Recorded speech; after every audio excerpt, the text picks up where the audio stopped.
पंढरपुरातल्या कुटुंबाभोवती फिरणारी ही गोष्ट. ज्ञानेश, झेंडू म्हणजे मुक्ता, आजी आणि आई असं हे कुटुंब. त्यांच्या घरात अजून एक मेंबर आहे बरं का, एलिझाबेथ नावाची सायकल. ही एलिझाबेथ म्हणजे ज्ञानाच्या वडिलांनी तयार केलेली एक अनोखी सायकल. या दोन बहीण भावांचा तिच्यावर भारी जीव. वडिलांच्या अकाली जाण्याने घरची सगळी जबाबदारी आईवर पडते. दूधवाल्याचे थकलेले पैसे तो मागायला येण्या अगोदर धावत जाऊन ती ते पैसे ज्ञानाच्या प्रज्ञा परीक्षेच्या फी साठी त्याच्या खिशात टाकते. स्वेटर विणून ते विकून ती घर चालवते. शाळा सुटल्यावर मुलं मज्जा मस्ती करत घरी येतात. घरात बँकवाले उभे असतात. हप्ते न भरल्यामुळे बँकेने स्वेटरच्या मशीनवर जप्ती आणलेली असते. आईने फी साठी दिलेले 1000 रुपये ज्ञाना आईकडे देतो, तरीही बँकवाले तयार नसतात. शेवटी एक उपाय बँकवाला त्यांना सुचवतो. द्वादशीपर्यंत जप्ती करत नाही, पण पुढच्या 4 दिवसात 5000 रुपये भरले तर मशीन सोडू, असं तो सांगून निघून जातो. आई पुढे मोठा प्रश्न असतो, 5000 रुपये आणायचे कसे? ज्ञानाच्या फीचे पैसे सरांनी भरलेले असतात. ज्ञाना आईला बांगड्याचं दुकान वारीत टाकू का म्हणून विचारतो. आई म्हणते गण्याची अक्कल असेल ही, त्याच्या नादाला लागून तुला सुद्धा नापास व्हायचंय का? गावभर शिव्या देत फिरतो तो. फक्त अभ्यासच करायचा, दुकान बिकान काही नाही. आजी त्याची बाजू घेते, पण गण्याची संगत नको म्हणून आई नाही म्हणते. आई दोघांना घेऊन स्वेटरचे पैसे गिरायकांकडून आणायला जाते. येताना सायकलच्या दुकानात सायकलची किंमत काढून येते. ज्ञाना आणि झेंडू हे बघतात. रात्री सासू बरोबर ती पैशांबद्दल बोलत असते. तेव्हाच सायकलचे 2000 रुपये दुकानवाला देतोय म्हणते. तेव्हाच पटकन ज्ञाना व झेंडू उठून आईला नको ना असं म्हणतात. सकाळी उठल्यावर दोघेही आईवर रागावलेले असतात. आईला झेंडूला घेऊन मावशीला फोन करायला जायचं असतं, पण झेंडू मात्र डिम्म हलत नाही. ज्ञानाचा राग गण्यावर निघतो. तू शिव्या देतोस, नापास होतोस हे आईला आवडत नाही. नाहीतर आईने दुकान टाकायला परवानगी दिली असती म्हणतो. त्याने दुकान टाकायला पैसे आणलेले असतात. गण्या त्याला विडी काडीचं दुकान टाकायला सांगतो. ज्ञाना त्याला म्हणतो आधीच आईला माहित नाही आणि लोकांना काय मी वाईट विकू, त्यापेक्षा बांगड्याच ठीक आहेत. ज्ञानाचे बाकीचे मित्र दुकान थाटायला जागा शोधण्याचं काम करतात. एका चहावाल्या काकांच्या बाजूला ते थोडी जागा करून घेतात. 1000 रुपये देऊन ज्ञाना माल भरतो. रिसिप्ट देताना दुकानदार म्हणतो लबाडी करायची नाही, नीट इमानदारीने धंदा करायचा. उरलेला माल चांगला असेल तरच परत घेईन. जागा मिळाल्याचा आनंद सगळ्यांनाच झालेला असतो. एलिझाबेथवर बांगड्यांचं दुकान सजतं. शिवाय देणाऱ्या गण्या 15 रुपयाचा माल 20 रुपयाला विकतो. पहिली बोनी झालेली असते. मित्रांकडे दुकान सोपवून ज्ञाना घरी पळतो. घरी आल्यावर आई सायकल कुठे आहे म्हणून विचारते. तो मित्राकडे ठेवल्याचं सांगतो. आई दोघांना मारते.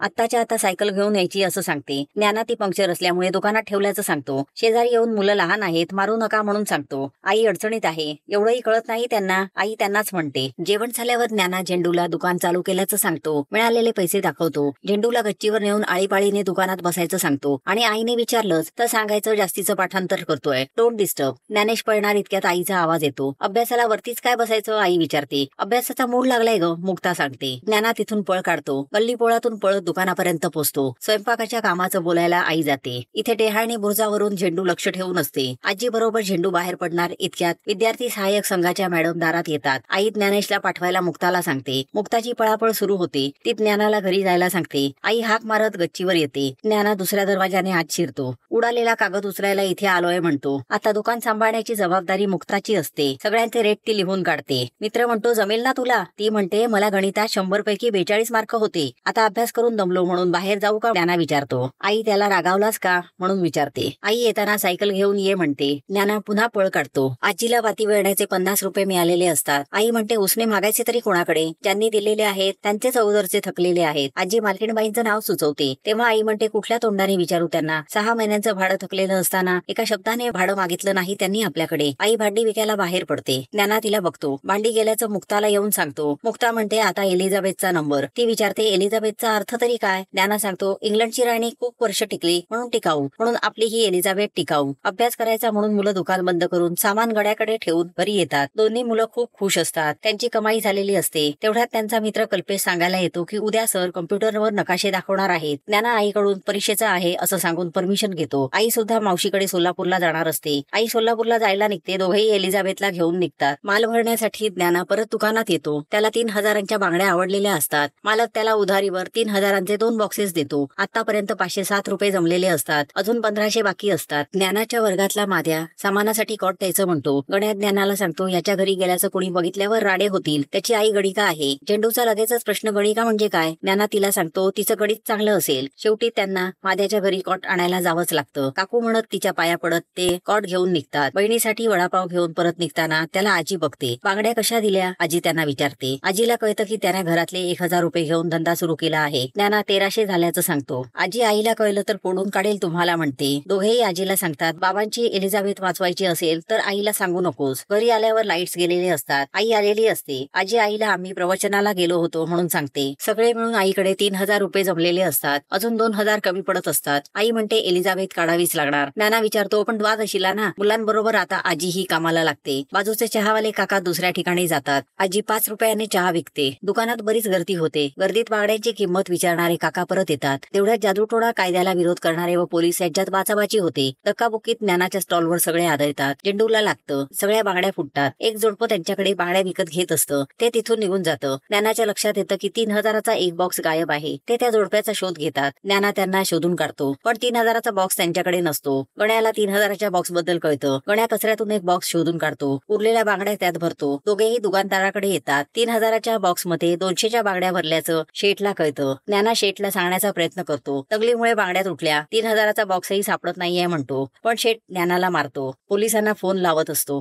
गण्याचे वडील तिथे येऊन गण्याला घेऊन जातात. शेठ ज्ञानाला अडकवून ठेवतो. रात्री घरी आल्यावर आई झेंडूच्या जखमेवर औषध लावते. ज्ञानाबद्दल विचारते. आई ज्ञानाला शोधायला निघते. तिला वाटेत कांबळे सर भेटतात. कम्प्युटर क्लास विषयी ती त्यांना विचारते. मी आत्ताच बाहेर गावावरून आलोय म्हणून सर सांगतात. गण्याची चौकशी करायला आई दुकानावर जाते. शेवटी गण्या आईला शेठकडे घेऊन जातो. शेठ 3000 भरा आणि मुलाला घेऊन जा म्हणतो. आई घरी येऊन पै साठवलेले पैसे गोळा करते. एलिझाबेथची चावी घेऊन आई खाली येते. मुक्ता तिला अडवण्याचा प्रयत्न करते. दुकानात येऊन 3000 रुपये देऊन ज्ञानाला घेऊन ती बाहेर पडते. घरी आल्यावर ज्ञानाचं लक्ष एलिझाबेथच्या रिकाम्या जागेवर जातं. घरी सगळेच हताश बसलेले असतात. तेवढ्यात खालून माद्याचा आवाज येतो. आई आणि ज्ञाना खाली येतात. शेवटच्या दिवशी माद्याने सगळ्या बांगड्या विकून 3000 रुपये ज्ञानाच्या हातात ठेवलेले असतात. माद्याच्या आईने वस्तीवरील मुलींसाठी सगळा माल खरेदी केलेला असतो. ज्या गृहस्थांनी बॉक्स घेतलेला असतो ते शेठकडे बॉक्स द्यायला येतात. शेठ गण्याबरोबर ज्ञानाच्या घरी येतो. आईने दिलेले सगळे पैसे तो परत करतो. सगळे एलिझाबेथला परत घरी घेऊन येतात.